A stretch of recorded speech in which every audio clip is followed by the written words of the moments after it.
పేద పిచుక మాయయ్యే కూలర్. ఎండలు బాగా మండిపోతున్న సమయంలో పేద పిచుక చింకు తన ఇద్దరి పిల్లల్ని అంత వేడిలో పైకప్పు సరిగా లేని తన ఇంట్లో ఒంటరిగా వదిలి వెళితే ఆ ఎండ వేడి తట్టుకోలేక వాళ్ళకేమైనా అవుతుందేమో అని చాలా భయపడుతోంది. బయట చూస్తే అంతగా ఎండ మండిపోతుంది. పాపం నా పిల్లల్ని ఇంత వేడిలో కనీసం కూలర్ కూడా లేని ఇంట్లో వదిలి ఎలా వెళ్ళేది? ఒక పని చేస్తాను, పక్కనే చిలుక వదిన ఉంది కదా, నేను తిరిగి వచ్చే వరకు నా పిల్లల్ని తన దగ్గరే ఉంచుకోమంటాను. వాళ్ళకి ఎలాగో ఏసీ ఉంది కనుక పిల్లలు సాయంత్రం వరకు ఎండ తెలియకుండా ఉంటారు. ఈలోపు నేను పని ముగించుకొని వచ్చేయచ్చు అనుకుని తన పొరిగింటి చిలుక ఇంటి గుమ్మం దగ్గరికి వెళ్ళి, చిలుక వదినా, చిలుక వదినా, ఇంట్లో ఉన్నావా? ఉన్నాను వదినా. అయినా బయట ఎండలంతగా మండిపోతుంటే ఎక్కడికి వెళ్ళగలని చెప్పు. అందుకే చక్కగా ఏసీ వేసుకొని కూర్చొని కాలక్షేపం చేస్తున్నాం నేను నా పిల్లలు. సరే కానీ ఏంటిలా వచ్చావు? మరేం లేదు వదినా, నాకు పని వచ్చింది, నేను వెంటనే వెళ్ళాలి. పాపం నా పిల్లల్ని ఒంటరిగా ఇంట్లో వదిలేసి వెళ్దామంటే మా ఇల్లు కూడా పైకప్పు కాస్త పాడై ఉంది కదా, అందుకే ఎండవేడి నేరుగా ఇంట్లోకి వచ్చేస్తుంది. అందుకే నేను పని నుండి తిరిగి వచ్చే వరకు పిల్లల్ని మీ ఇంట్లో ఉంచకూడదు. భలేదానివి వదినా, నీ పిల్లలక ఎండ తప్ప చల్లదనం ఇప్పటి వరకు తెలీదు. ఎందుకు తెలుస్తుందిలే, నీ సంపాదనే అంతంత మాత్రం కదా. వాళ్ళకి సరిగా తిండి పెట్టడానికే నువ్వు చాలా ఇబ్బందులు పడుతున్నావు. ఇంకా ఇల్లు ఎలా బాగు చేసుకుంటావు చెప్పు? అదేంటి వదినా, మేము పేదవాళ్లమే, కానీ నీకు తెలుసు కదా మా పరిస్థితి ఎందుకు అలా అయిపోయిందో. అయ్యో, నేనేమన్నాను వదినా, ఉన్నదేగా అన్నది. నీ పిల్లలకి ఏసీ అలవాట్లేదు కదా, మా ఇంట్లో ఎక్కడ చూసినా ఏసీనే ఉంది. మరి అలవాటు లేని నీ పిల్లల్ని నా ఇంట్లో వదిలి వెళ్ళావనుకో, వాళ్ళకి ఆ చల్లదనం వల్ల ఏ నిమోనియా వచ్చిందంటే నీకే అదనపు ఖర్చు. అందుకే చెప్పాను, అది కూడా తప్ప అంటూ పేద పిచుక పేదరికాన్ని తనకి ఏసీ ఉందని డంబాలు కొట్టసాగింది. అలా ఆ మాట చిలుక అనేసరికి పేద పిచుకకి తన పేదరికం వల్ల తనకి మర్యాద లేదన్న విషయం అర్థమైంది. అందుకే తప్పనిసరి పరిస్థితిలో తన పిల్లల్ని తీసుకొని మధ్యాహ్నం భోజనానికి బాక్స్ తీసుకొని తన పిల్లలకి గొడుగులిచ్చి తన వెంటే పనికి తీసుకెళ్తోంది. చూడండి పిల్లలు, మధ్యాహ్నం ఎండ చాలా ఎక్కువగా ఉంటుంది కనుక మీరు ఆ సమయంలో అస్సలు బయటకు కదలకూడదు. సరే అమ్మా, కానీ మనం కూడా చిలుక అత్త వాళ్ళలాగా ఏసీ ఎప్పుడమ్మా కొనుక్కుంటాం? అన్నీ అవుతాయమ్మా, ఆ దేవుడు మన కష్టాల్ని ఏదో ఒక రోజు తీరుస్తాడు. అప్పుడు మనం ఏసీ ఏం కర్మ, చక్కటి ఇల్లు, పెద్ద కారు కూడా కొనుక్కుందాం అని తన పిల్లలతో కబుర్లు చెబుతూ తన వెంట తీసుకెళ్తుంది. ఇంతలో ఎక్కడి నుండో మూలుగులు వినిపించడంతో, అమ్మా, ఎక్కడో ఎవరో మూలుగుతున్నట్టున్నారమ్మా. అవునమ్మా, ఎవరో ఏదో కష్టంలో ఉన్నట్టున్నారు అని పిల్లలిద్దరూ అనేసరికి ఆ మూలుగు ఏ పక్క నుండి వినిపిస్తుందో ఆ పక్కకి వెళ్ళి చూడగా అక్కడొక ముసలి కొంక లేవలేని స్థితిలో చెట్టు కింద ఒంటికాల మీద నిలబడి ఆపసొప్పాలు పడుతోంది. కొంగతాత, ఏంటి ఇంత ఎండలో ఇక్కడున్నావు? ఒంట్లో కూడా సరిగా లేనట్టుంది. అవును తల్లి, నా ఒంట్లోనూ సరిగా లేదు. నాకు ఇల్లంటూ ఏదీ లేదు. అందుకే అలా అలా తిరుగుతూ కాలం గడుపుతున్నాను.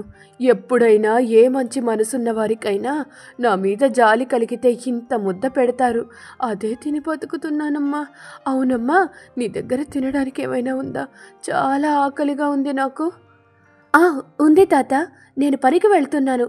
మధ్యాహ్నం నాకు నా పిల్లలకి భోజనం తీసుకెళ్తాను, అది ఉంది, తిను అంటూ తన దగ్గర ఉన్న భోజనాన్ని ఆ ముసలి కొంగకి ఇచ్చేసింది. అసలే తిండి తిని ఎన్ని రోజులైందో ఏమో కానీ కొంగ తాత మొత్తం భోజనం అంతా ఒక్కడే తినేశాడు. సరే తాత, నువ్వు అలా చెట్టు కింద నీడలో విశ్రాంతి తీసుకొని జాగ్రత్తగా ఉండు, మేం వెళ్తాం. సరే కానీ తల్లి, నీ పిల్లలకు ఉన్నది లేని కూడా చూడకుండా మొత్తం ఆహారం నాకే ఇచ్చేశావే, అలాంటి నీ గొప్ప మనసుకి నేనొక కానుకిస్తాను అంటూ ఆ కొంగతాత ఏదో మంత్రం చదవగానే ఒక మాయా ఎగ్ కూలర్ అక్కడ ప్రత్యక్షమైంది. ఇది మాయా ఎగ్ కూలర్ తల్లి, దీన్ని తీసుకెళ్ళి నీ ఇంట్లో ఉంచు, నీ కష్టాలన్నీ తీరిపోతాయి అని చెప్పి ఆ కొంగతాత కొంచెం దూరం వెళ్ళాడు. ఆ తర్వాత కనపడకుండా మాయమైపోయాడు. అప్పుడు ఆ పేద పిచుక మాయా ఎగ్ కూలర్ తీసుకొని ఇంటికి వెళ్ళింది. అమ్మా, కొంగతాత ఈ ఎగ్ కూలర్ మనకే ఇచ్చేశాడా? దీన్ని ఇంకెప్పుడు అడగడా? లేదమ్మా, తాత మనకి కానుకగా ఇచ్చున్నాడు కదా, అందుకే ఇంక అడగడు. కానీ అమ్మా, మన ఇల్లు పైకప్పు మొత్తం బాలేదు కదా, ఈ మాయా ఎగ్ కూలర్ ఆన్ చేస్తే ఆ చల్లగాలంతా బయటకు పోతుంది కదా. అంది. అంతే. ఆ మాయా ఎయిర్ కూలర్ తనంతట తానే ఆన్ అయిపోయింది. అందులో నుండి వచ్చిన చల్లటి గాలి ఎంతవరకు వ్యాపించిందో అంతవరకు ఆ పేద ఇల్లు రూపం మొత్తం మారిపోతూ ఆ పేద పిచ్చుక కళ్ళ ముందే ఆ ఇల్లు చక్కటి కొత్త ఇల్లులా అయిపోతుంది. అదంతా చూస్తున్న పేద పిచ్చుకకి ఆ మాయ ఏంటో అర్థం కాలేదు. అంటే ఆ కొంగదాత మా కష్టాల్ని తీర్చడానికే నాకు పరీక్ష పెట్టాడన్నమాట. అందుకే ఈ మాయా ఎయిర్ కూలర్ని నాకిచ్చాడన్నమాట. అమ్మా, చూసావా, మన ఇల్లంతా ఈ మాయా ఎయిర్ కూలర్ వల్ల మారిపోతుంది. ఇప్పుడు మనం పేదవాళ్ళం కాదమ్మా. అవునమ్మా, చూశారు కదా, ఆపదలో ఉన్న వారికి సహాయం చేస్తే ఆ దేవుడు మనకి సహాయం చేస్తాడు. ఈ విషయం ఇప్పుడు నీకు అర్థమైందా? ఓ, బాగా అర్థమైందమ్మా. అలా అని సహాయం చేసిన ప్రతిసారి దేవుడు మనకి ఏదో చేయాలని ఆశించకూడదు. మనం చేసిన సహాయం గొప్పదని దేవుడు నమ్మినాడు మనకి ఏదో ఒక రూపంలో సహాయం చేస్తాడు. మనం చేయాల్సిందల్లా బాధలో ఉన్నవారిని, కష్టాల్లో ఉన్నవారిని చూసి చేతనైంది చేయటమే అంటూ పరోపకారం గురించి తన పిల్లలకి చెప్పింది. అలా చేసిన పరోపకారం వల్ల తనకి దక్కిన ఆ మాయా ఎయిర్ కూలర్ వల్ల ఆమె కష్టాలన్నీ తీరిపోయాయి. ఆ మాయా ఎయిర్ కూలర్ పేద పిచ్చుక అవసరం ఏదుంటే అది అందించటంతో ఆమె తన పేదరికం నుండి పూర్తిగా బయటకొచ్చేసింది. తన పిల్లల్ని చక్కగా చూసుకోసాగింది. అడవిలో పావురం పెట్టిన పక్షుల స్కూల్ అది. పావురం క్లాస్ చెబుతూ ఉండగా కాకి, గ్రద్ద, చిలుక, కొంగ శ్రద్ధగా రాసుకుంటూ ఉంటాయి. స్టూడెంట్స్, నేను ఇంపార్టెంట్ అని చెప్పిన క్వశ్చన్ని ఎక్కువగా చదువుకోండి, వాటిలో నుంచే ఎక్కువగా వస్తుంటాయి అని చెబుతూ ఉండగా పిచ్చుక బ్యాగ్ వేసుకుని ఆయాసపడుతూ వచ్చింది. వచ్చావా మహాతల్లి, ఈరోజు రావనుకున్నాను. సారీ మేడం, లేట్ అయింది. క్లాస్ కూడా అయిపోయింది. ఇంతకీ ఈరోజైనా ఫీజు తీసుకొచ్చావా? లేదు మేడం, ఈరోజు కూడా డబ్బులు సర్దుబాటు కాలేదు. ఎప్పుడు అడిగినా ఏదో ఒక సాకు చెబుతావు. ఇక నా వల్ల కాదు, నీకు పనిష్మెంట్ ఇవ్వాల్సిందే. పద, స్కూల్ గ్రౌండ్లోకి పద. ప్లీజ్ మేడం, ఇంకో 2 రోజుల టైం ఇవ్వండి, ఖచ్చితంగా కడతాను. నెల రోజుల నుంచి రాని డబ్బులు ఈ 2 రోజుల్లో ఎలా వస్తాయి అని అడిగింది పావురం. పిచ్చుక సమాధానం చెప్పేలోపు కాకి మాట మధ్యలో కల్పించుకొని, ఎక్కడైనా దొంగతనం చేయడానికి ప్లాన్ చేసినట్టుంది మేడం. అవునా, దొంగతనం చేయబోతున్నావా? లేదు లేదు మేడం, నేనెందుకు దొంగతనం చేస్తాను మేడం.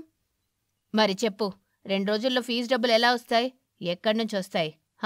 చెప్పు పిచ్చుక అని పావురం టీచర్ కోపంగా అడిగింది. పిచ్చుక భయపడింది. అప్పుడు చిలుక కల్పించుకొని, దొంగతనం చేయనని చెబుతుందంటే బహుశా మేడం ఎవరినైనా చీటింగ్ చేస్తుందేమో, వాళ్ళని మోసం చేసి ఆ డబ్బులు తీసుకొచ్చి పరీక్ష ఫీజు కడుతుందేమో మేడం అని అంది. ఆ మాటలు విని పిచ్చుక బాధగా కన్నీళ్లు పెట్టుకుంది. పిచ్చుక కన్నీళ్లు చూసినా ఇతర పక్షులు జాలి దయ కలగలేదు. హేళన చేయడం మానలేదు. విటకారంగా మాట్లాడుతూనే నవ్వుతున్నాయి. పిచ్చుక కోపంగా, ఎందుకలా పాచిబళ్ళని బయటపెట్టి నవ్వుతారు? వాసన భరించలేకపోతున్నాను. సరిగా బ్రష్ వేయడం లేదా మీరంతా అని అంటుంది. అంతే, పక్షులకి కోపం వచ్చింది. టైంకి క్లాస్కి రావడం తెలీదు, ఇచ్చిన లాస్ట్ డేట్లోపు పరీక్ష ఫీజు కట్టడం తెలీదు. అవి మన పిచ్చుక మేడం గారికి గుర్తుండవు కాకి, మన పళ్ళు మాత్రమే గుర్తుంటాయి. అందుకంటే మనవి పాచి పళ్ళు కదా, మనం బ్రష్ మీద పేస్ట్ పెట్టుకొని తోముతాము. అదే పిచ్చుక మేడం గారు బొగ్గుతో, లేదంటే ఇటుక పొడితో, ఇంకా లేదంటే వేప పుల్లతో పళ్ళు తోముతుంది కదా అని చెప్పగానే మళ్ళీ అన్ని పిచ్చుకలు ఒక్కసారిగా హేళనగా నవ్వుతాయి. వాటితో పావురం టీచర్ నవ్వుతుంటేనే పిచ్చుక మరింత బాధవుతుంది. ఇదేమీ బాగలేదు మేడం, వాళ్ళందరూ నన్ను హేళన చేస్తుంటే మీరు కూడా కలిసిపోయి నవ్వుతున్నారు. నాకు చాలా బాధగా ఉంది మేడం. ఫీజు కట్టని నీకు చదువు చెప్పాలంటే నాకు బాధగానే ఉంది పిచ్చుక. కానీ ఏం చెయ్యని చెప్పు, నీ జీవితం నాశనం చేయొద్దనే ఒకే ఒక్క కారణంతో నేను భరిస్తున్నాను. కానీ ఇప్పుడు నన్ను తప్పు స్థాయికి ఎదిగావంటే ఇక నీకు శిక్ష పడాల్సిందే. పద, గ్రౌండ్లోకి పద పిచ్చుక. ఇంకొక 2 రోజుల సమయం ఇవ్వండి మేడం, ప్లీజ్ మేడం. మేడం, మా పేరెంట్స్ వచ్చి అడిగితే టైం ఇవ్వలేదు, కానీ ఇప్పుడు పిచ్చుక్కిస్తారా? అలా ఇస్తే నేను ఈ స్కూల్ నుంచి వెళ్ళిపోతాను. ఆ తర్వాత మీ ఇష్టం మేడం. చిలుక లేకపోతే నేను లేను, చిలుక వెళ్ళిపోతే నేను వెళ్ళిపోతాను మేడం. నేను కొంగ ఎంతో ఆప్తులం, కొంగ లేనప్పుడు నేనెలా ఉంటాను? నేను కూడా వెళ్ళిపోతాను మేడం అని ఒకదాని తర్వాత ఒకటి అంటుంటే పావురం టీచర్, మీరెవ్వరూ ఎక్కడికి వెళ్ళొద్దు, ఇక్కడే ఉండండి. ఇప్పుడే నేను పిచ్చుకకి కొట్టిన పనిష్మెంట్ ఇస్తాను. పద పిచ్చుక, గ్రౌండ్లకు పద అని పావురం వెళ్ళింది. పిచ్చుకని చూసి, వెళ్ళు, వెళ్ళి శిక్ష అనుభవిస్తే నవ్వుకో, కోపం తెచ్చుకో, వెళ్ళు. వెళ్తాను కాకి అని పిచ్చుక గ్రౌండ్లో ఎండకు గొడుగు పట్టుకొని నిలబడిన పావురం దగ్గరకొచ్చింది. పావురం ముందు పెద్ద రాయి ఉంది. ఆ రాయి బాగా కాలుతూ ఉంటుంది. పావురం కొన్ని నీళ్లు పోసింది. పొగలొచ్చాయి. వాటిని చూసి పిచ్చుక భయపడింది. పిచ్చుక, నువ్వు ఆ రాయి మీద నిలబడు. మేడం, నేను ఆ రాయి మీద నిలబడితే నా కాళ్ళు పనికి రాకుండా పోతాయి మేడం. తప్పదు పిచ్చుక, నీకు శిక్ష వేయకపోతే అన్ని స్కూల్ను వదిలిపెట్టి వెళ్ళిపోతాయని చెబుతున్నాయి కదా. అందుకే ఈ శిక్షని నువ్వు అనుభవించాలి. లేదంటే ఫైనల్ ఎగ్జామ్స్ రాయనివ్వను. ఆ తర్వాత నీ ఇష్టం. ఇప్పుడు నువ్వు ఈ శిక్షను ఓర్చుకుంటేనే నువ్వు ఫైనల్ వరకు వెళ్ళగలవు. సరే మేడం అని పిచ్చుక రాయి మీద నిలబడుతుంది. కాళ్ళు కాలుతూ ఉంటాయి. అయినా బయరించుకుంటూ బుక్కు తీసి చదువుకుంటూ ఉంటుంది. అదంతా కాకి, చిలుక, కొంగ, గ్రద్ద చూసి ఫుల్గా ఎంజాయ్ చేస్తాయి. పిచ్చుక మాత్రం చదువుకుంటూ తనకు పడిన శిక్షని మర్చిపోతుంది. గంట గడిచింది. అయినా పిచ్చుక రాయి దిగలేదు. అలాగే చదువుకుంటూ ఉంటుంది. పిచ్చుక కాళ్ళు కాలిపోతూ పొగలు వస్తూ ఉంటాయి. రక్తం కారుతూ ఉంటుంది. అయినా పిచ్చుక బాధపడటం లేదు. చదువుకుంటూనే ఉంటుంది. కాకి, చిలుక, కొంగ, గ్రద్ద షాక్ అవుతాయి. ఈ పిచ్చుకకి చదవంటే ఎంత పిచ్చేందుకు? అదే నాకు అర్థం కావడం లేదు. అంత గొప్పతనం ఈ చదువులో ఏముంది అని మాట్లాడుకుంటూ ఉంటాయి. సమయం గడిచిపోతూ ఉంటుంది. పిచ్చుక దగ్గరికి పావురం టీచర్, మిగతా పక్షుల స్టూడెంట్స్ వచ్చాయి. పిచ్చుక, చదువంటే ఎందుకింత పిచ్చి నీకు? అన్నం విలువ పడేసేవాడికంటే పండించిన రైతుకే ఎలా తెలుస్తుందో అలాగే బాగా చదువుకునే నాకే చదువు విలువ తెలుస్తుంది మేడం అని చెప్పగానే పావురం టీచర్, మిగతా స్టూడెంట్స్ అందరూ బాగా అర్థం చేసుకుని పిచ్చుకతో కలిసిమెలిసి ఉంటారు. ఇక అప్పటినుంచి పిచ్చుకతో చదువుకుంటూ చక్కగా ఫైనల్ పరీక్షలు రాస్తుంది, ఫస్ట్ వస్తుంది. పిచ్చుక చెప్పింది విని కాకికి కొంచెం కోపం వచ్చింది. కోపంగా చూస్తూ, పిచ్చి పట్టిందా పిచ్చుక? డాబా ఇంటి మీద పాలకూర తోట వేయడమేంటి? నువ్వెలా అనుకున్నా పర్వాలేదురా కాకి. నాకొచ్చిన ఆలోచన గురించి చెప్పాను. నువ్వు నాకు సహాయం చేస్తావా చేయవా? అది మాత్రం చెప్పు. ఇలాంటి ఆలోచన చేసినందుకు, నిన్ను నీకు సహాయం చేస్తున్నందుకు నన్ను పిచ్చివాళ్లాగా జమకట్టి మన ఇద్దరిని మెంటల్ ఆసుపత్రికి పంపిస్తాయి ఈ అడవిలో మనతో ఉంటున్న మిగతా పక్షులు. మిగతా పక్షుల గురించి నాకు అవసరం లేదురా కాకి. నేను నిన్ను ప్రేమిస్తున్నాను. నీతో కలిసిమెలిసి బతకాలని అనుకుంటున్నాను. కాబట్టి నీకు నా మనసులోని మాట చెప్పాను. తనకి నువ్వేమంటావు? పిచ్చుక, నేను నిన్ను మనసారా ప్రేమిస్తున్నాను. నీతో కలిసి బతకాలనే ఆశ, ఆరాటం నాకు ఉన్నాయి. కానీ నువ్విలా పనికిమాలిన పని చేసుకుంటూ పోతానంటే నేను అందుకు ఒప్పుకోను. నిన్ను పెళ్లి చేసుకోనంతే. ఇదే నీ మాట ఫైనలా కాకి? అవును పిచ్చుక, నేను చెప్పినట్టు వినకపోతే ఇదే ఫైనల్ మాట అవుతుంది. అయినా వేసవిలో నీకు ఎలాంటి ఇబ్బంది కలగకుండా చూసుకుంటానని చెబుతున్నాను కదా పిచ్చుక. నువ్వెందుకు ఇలాంటి దిక్కుమాలిన ఆలోచనలు చేస్తున్నావో అర్థం కావడం లేదు. కాకి, ఇంకోసారి నాకొచ్చిన ఐడియాని దిక్కుమాలిన ఆలోచనని తిడితే బాగుండదు చెప్తున్నాను. అలాగే తిడతాను పిచ్చుక. ఎందుకంటే నువ్వు చేసిన ఆలోచన అలాగే ఉంది కాబట్టి. ఇంటి మీద పాలకూర పెంచుతుందంట. పాలకూర? నోరు మూసుకొని నేను చెప్పినట్టు విను. అదే మనిద్దరికీ మంచిది. కాదని నీకు నచ్చినట్టు చేస్తే మాత్రం మన ప్రేమ బ్రేకప్ అవుతుంది. ఆ తర్వాత నీ ఇష్టం. మనసారా ప్రేమించిన నా మనసును అర్థం చేసుకోలేకపోయావు కాకి. అర్థం చేసుకున్నాను కాబట్టే నీకు అర్థమయ్యేలా నీకొచ్చిన ఐడియా మనకు సెట్ కాదని చెబుతున్నాను. నువ్వు కష్టపడకూడదని ఆరాటపడుతున్నాను. సరే కాకి, ఏదైతే అదైంది. నష్టమో లాభమో నాకొచ్చిన ఐడియాని అమలు చేయాలనుకుంటున్నాను. నువ్వు సహాయం చేస్తావని ఎంతో ఆశగా నీకు విషయం చెప్పాను. కానీ నువ్వే ఇలా అడ్డుపడతావని అనుకోలేదు కాకి. నేనిక ఏం మాట్లాడలేను పిచ్చుక. నేను వద్దనే విషయం నీ మాటల్లో నాకు తెలిసిపోతుంది. ఇక సెలవు.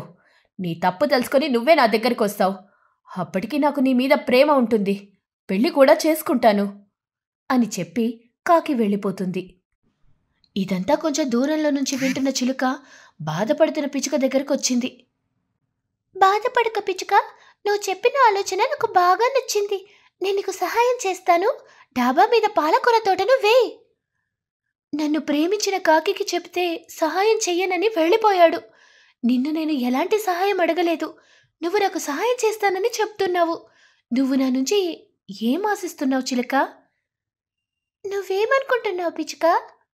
వచ్చే లాభంలో సగభాగం? కాదు పిచ్చుక, నువ్వు నీ డాబా ఇంటి మీద పాలకూరని ఎండాకాలం నుంచి తప్పించుకోవాలనే కదా పెంచుతున్నావు. అవును చిలుక, డాబా మీద ఇంటి మీద మట్టి పోసి పాలకూర వేస్తాను, నీళ్లు పడతాను. ఆ నీటికి మట్టి మొత్తం తడిసిపోతుంది.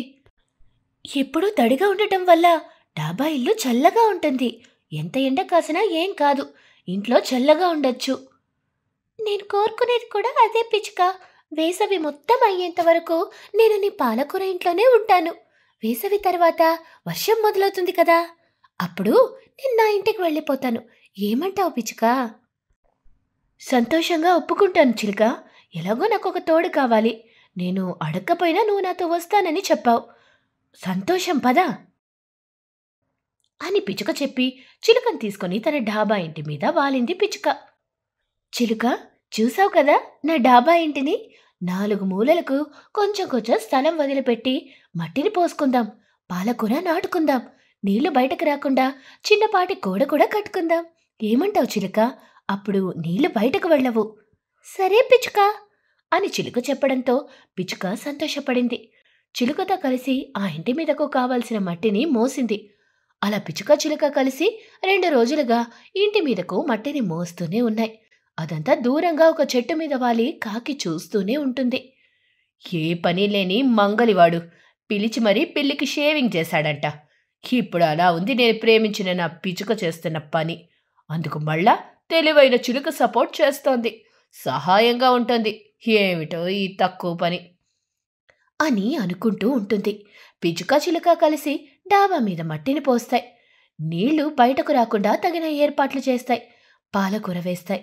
పాలకూర కోసం రోజూ నీళ్లు పడుతూ ఉంటాయి. వేసవికాలం అవడం వల్ల ఎండవేడి అనేది రోజురోజుకి పెరుగుతూ ఉంటుంది.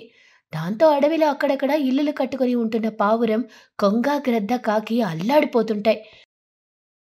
కానీ పిచ్చుక చిలుక మాత్రం చల్లగా ఉన్న డాబా ఇంటిలో హాయిగా ఉంటాయి, ఆనందంగా ఉంటాయి. వరేవా పిచ్చుక, నీ ఆలోచన బాగుంది. ఇటు మనకు పాలకూర వస్తుంది, అటు చల్లదనం వస్తుంది. ఇది ఆ కాకిగాడు అర్థం చేసుకోలేకపోయాడు. ఇప్పుడు మనం మనల్ని కాదని వెళ్ళిపోయిన వాళ్ళ గురించి మాట్లాడుకోవడం ఎందుకు చెప్పు చిలుక? నీకు నా మీద నమ్మకం ఉంది కాబట్టి నాతో ఉన్నావు, కష్టపడ్డావు, ఇప్పుడు సంతోషంగా ఉన్నావు అని చెబుతుండగా పావురం, కొంగ, గ్రద్ద తన పాలకూర డాబా ఇంటికి వచ్చాయి. పిచ్చుకను మెచ్చుకున్నాయి. పిచ్చుక, నీకొచ్చిన ఐడియా బాగుంది. ఈ వేసవికాలం పోయేంత వరకు నేను కూడా ఇక్కడే ఉంటాను. అది కాదు పావురమా, ఇక్కడ ఉండటానికి నేను ఒప్పుకోవడం కాదు, చిలుక కూడా ఒప్పుకోవాలి. తనకి నాతో పాటు ఇంట్లో నిర్ణయం తీసుకునే హక్కుంది. అందుకని చిలుక ఒప్పుకుంటేనే ఇక్కడ ఉండొచ్చు. లేదంటే? లేదు కొంగ. చెప్పు చిలక, మేమిక్కడ ఉండటానికి నువ్వు ఒప్పుకుంటున్నావా లేవా? ఒప్పుకుంటున్నాను గ్రద్ద. ఎప్పటికైనా మనమంతా ఒకటే కదా. కాకపోతే కాకి రాలేదు. కాకిని కూడా తీసుకొస్తే బాగుంటుందని నా అభిప్రాయం. కాకి కూడా వచ్చింది చిలుక, కాకపోతే పిచ్చుకకి ముఖం చూపించలేక బయటే ఉంది. నువ్వు ఒప్పుకుంటే ఇంట్లోకి వస్తుంది. అప్పుడు కాకి పిచ్చుకల పెళ్ళి పాలకూర ఇంట్లో మనమే చెయ్యొచ్చు అని చెబుతుండగా కాకి వచ్చింది.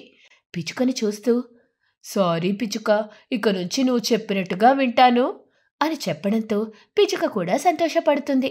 అన్నీ కలిసి పిచ్చుక పాలకూర డాబా ఇంట్లో ఉంటూ జీవిస్తూ ఉంటాయి. కరెంటు దొంగలించే పిచ్చుక తల్లి. చీకటి పడింది. ఆ అడవిలో నివాసముంటున్న ప్రతి పక్షి ఇల్లు కరెంటు వెలుగులతో కలకల్లాడుతుంటే కావ్య పిచ్చుక ఇల్లు మాత్రం దీపం వెలుగుతో సరిపెట్టుకుంటోంది. ఆ ఇంట్లో ఒక మూల పెట్టుకున్న మట్టి పొయ్యి దగ్గర కూర్చొని తల్లి కావ్య పిచ్చుక రొట్టెలు చేస్తుంటే కూతురు కీర్తి పిచ్చుక దీపం వెలుగులో చదువుకుంటోంది. దాదాపుగా పావుగంట నుంచి అక్షరాలు సరిగ్గా కనపడకపోవడంతో చదువుకోవడానికి ఇబ్బంది పడుతోంది. ఓపిక నశించి కోపంతో గట్టిగా మమ్మీ మమ్మీ అని అరుస్తుంది. కావ్య పిచ్చుక చేస్తున్న రొట్టెను పట్టుకొని కంగారు పడుతూ కీర్తి పిచ్చుక దగ్గరకు వచ్చింది. ఏమైంది తల్లి, ఎందుకంతలా పిలిచావు? అది పిలవడం కాదు మమ్మీ, గట్టిగా కోపంగా అరిచాను. అదే తల్లి, ఎందుకు అంత గట్టిగా అరిచావని అడుగుతున్నాను. చూడు తల్లి, నీకోసం నేను ఎంతగానో కష్టపడుతున్నాను. నువ్వు మాత్రం బాగా చదువుకొని గొప్పదానివి కావాలి, డాక్టరో కలెక్టరో అవ్వాలి, ఏ కష్టం రాకుండా సంతోషంగా జీవించాలని ఎంత ప్రేమగా బాధ్యతగా చెప్తావు. ఇదేంటి మరి? ఇది ఎండాకాలం కదా తల్లి, కరెంటు కష్టాలు తప్పవు. అమ్మా, కరెంటు కష్టాలంటే అందరికీ లేకుండా కరెంటు లేకుండా పోవడం, ఒక మనకి లేకుండా పోవడం కాదు. నన్నేం చేయమంటావు తల్లి? నేను చేసే కష్టం మన బతకడానికి సరిపోతోంది. మీ నాన్న తీసుకొచ్చే డబ్బులు ఆయన తాగుడికే సరిపోతుంది. అప్పుడప్పుడు సరిపోకపోతే కొట్టి తిట్టి నా దగ్గర నుంచి తీసుకెళ్ళిపోతాడు. ఏం చేయమంటావు తల్లి? అది కాదమ్మా, ఇప్పుడు నేను 10th ఫైనల్ ఎగ్జామ్స్ జరుగుతున్నాయి. అవును తల్లి, నీ బాధ కూడా నాకు అర్థమైంది. వెలుగుతున్న దీపం పక్కన మరొక దీపం పెట్టగలను, కానీ కరెంటు వెలుగును మాత్రం తీసుకురాలేను. ఒకవేళ మీ నాన్న తాగకుండా డబ్బులు తీసుకొస్తే కరెంటు బిల్ కడతాను, లేదంటే లేదు అని చెప్పగానే కీర్తి పిచ్చుకకు కోపం వచ్చింది. చదువుకుంటున్న బుక్ని విసిరికొట్టింది. జరుగుతున్నది ఫైనల్ ఎగ్జామ్స్. చదువుకోకుండా వెళ్ళి చెమ్మ చెక్క చారడేసి మొగ్గ అని పాట పాడమంటావా మమ్మీ? ఏ పాటలు పాడొద్దులే తల్లి. నువ్వు నీ బుక్ తీసుకో, రాధపావరం ఇంటికి తీసుకెళ్తాను. అక్కడ కరెంట్ ఉంటుంది, తన కొడుకుతో కలిసి చదువుకోవచ్చు అని చెప్పగానే కీర్తి పిచ్చుకకు సంతోషమేసింది. తన బాధని తల్లి కావ్య పిచ్చుక అర్థం చేసుకున్నందుకు మురిసిపోయింది. బుక్ తీసుకుంది. చాలా థ్యాంక్స్ అమ్మా, నా బాధని అర్థం చేసుకున్నావు, పద అని చెప్పగానే కావ్య పిచ్చుక తన కూతురు కీర్తి పిచ్చుకతో కలిసి ఇంటికి తాళం వేసి రాధపావరం ఉంటున్న ఇంటికి వస్తాయి. రాధపావరం ఇల్లు కరెంటు వెలుగులో చక్కగా ఉంది. ఏమిటి కావ్య, ఎప్పుడు లేంది ఈరోజు బుక్స్ పట్టుకున్న కూతుర్ని తీసుకొని నా దగ్గరకొచ్చావు అని రాధపావరం అడగగానే కావ్య పిచ్చుక బాధగా ముఖం పెట్టి, నా పరిస్థితి తెలుసు కదా, 2-3 నెలల నుంచి కరెంటు బిల్లు కట్టడం లేదు. దాంతో కరెంటును కట్ చేశారు. బిల్ కడితేనే కానీ కరెంట్ రాదు. బిల్లు కట్టడానికి డబ్బులు లేవు. సరేలేవే, కీర్తికి ఇప్పుడు ఫైనల్ ఎగ్జామ్స్, ఇక్కడ కాసేపు చదువుకుంటుంది అంతేనా అని మరొక మాట అంటుంటే తన కొడుకు మున్నాపావురం పిలిచింది. మమ్మీ, అర్జెంటుగా ఒక మాట. వస్తున్నా బాబు అని చెప్పి ఆ ఇంట్లో ఒక మూల కూర్చొని చదువుకుంటున్న తన కొడుకు మున్నాపావురం దగ్గరికి వచ్చింది. ఏమైంది బాబు? మమ్మీ, ఆ కీర్తి పిచ్చుక ఎప్పుడు చూడు మాట్లాడుతూనే ఉంటుంది. అది చదువుకోదు, నన్ను చదువుకోనివ్వదు. అందుకని ఏదో ఒకటి చెప్పి పంపించు. అలా చెబితే బాగుండదు బాబు. అయితే నేను ఫెయిల్ అవ్వడం ఖాయం, ఆ తర్వాత నీ ఇష్టం అని చెప్పగానే రాధపావురం కాసేపు ఆలోచించి కావ్య పిచ్చుక దగ్గరకు వచ్చింది. ఏదో చెప్పాలని ప్రయత్నం చేస్తుండగా, వద్దులేవే రాధా, మున్నా మాటలు మేము విన్నాం. అబద్ధం చెప్పడానికి నువ్వు అంతలా ఇబ్బంది పడటం కూడా నేను చూడలేను. నా కూతురు దీపం వెలుగులోనే చదువుకుంటుంది అని చెప్పి అక్కడి నుంచి కీర్తి పిచ్చుకను తీసుకొని తిరిగి తన ఇంటికొస్తుంది. ఫుల్గా తాగి వచ్చిన భర్త ఆకాష్ కాకి తలుపు ముందు నిలబడి కోపంగా చూస్తూ, ఏ కావ్య, ఎక్కడికి పోయి వస్తున్నావే? నాన్న, నేను అసలే కోపం మీద ఉన్నాను. అమ్మనేమనుకో, ఏం మాట్లాడకుండా ఇంట్లోకి వెళ్ళి పడుకో అని కీర్తి పిచ్చుక అంటుంటే కావ్య పిచ్చుక తలుపు తెరిచింది. ఆకాష్ కాకి లోపలికొచ్చి మంచంలో పడుకుంది. కీర్తి పిచ్చుక దీపం వెలుగులో చదువుకోలేక ఇబ్బంది పడటం చూస్తుంది కావ్య పిచ్చుక. తనకి తను సర్ది చెప్పుకొని పక్కనే ఉన్న కరెంట్ పోల్కు దొంగతనంగా కరెంట్ వైర్లని పెడుతుంది. అంతే, కావ్య పిచ్చుకింట్లో కరెంటు వెలుగుతుంది. అది చూసి కీర్తి పిచ్చుక సంతోషపడుతుంది. ఓ మంచి పని కోసం ఇలా కరెంటు దొంగతనం చేయడం ఏమాత్రం తప్పు కాదులే తల్లి. నువ్వు చదువుకో, ఏదైనా సమస్య వస్తే నేను చూసుకుంటాను అని తల్లి కావ్య పిచ్చుక భరోసా ఇవ్వడంతో కీర్తి పిచ్చుక ఫుల్ ఖుషిగా బాగా చదువుకుంటుంది. అలా రోజులు గడుస్తూ ఉంటాయి. పగలు మొత్తం కరెంటు వైర్లు తీసేసి రాత్రిపూట మాత్రం పక్కనే ఉన్న కరెంట్ పోల్కు వైర్లు పెడుతూ ఉండేది. ఇదంతా లైట్మెన్గా పనిచేస్తున్న వాసు కొంగ చూస్తోంది. కావ్య పిచ్చుక భయపడుతోంది. భయపడక కావ్య, నేనెవ్వరికీ చెప్పను. నువ్వు కరెంటు దొంగతనం చేసింది ఓ మంచి పని కోసమే అని నాకు తెలుసు. నీ కూతురు భవిష్యత్తు. అర్థం చేసుకున్నందుకు చాలా సంతోషం వాసు. ఎంతోమంది నెలల కొద్దీ కరెంటు బిల్లు కట్టకుండా అలాగే వాడుతున్నవారు చాలామంది ఉన్నారు. వాళ్లకు కరెంటు కట్టింగ్స్ ఉండవు. 1 నెల కట్టనందుకు మీకు కట్ అయ్యింది, నో ప్రాబ్లం. కానీ తప్పు, బిల్లు కట్టుకోండి అని చెప్పి వాసు కొంగ అక్కడి నుంచి వెళ్ళిపోతుంది. 2 రోజుల్లో కావ్య పిచ్చుక కరెంటు బిల్ కట్టేస్తుంది.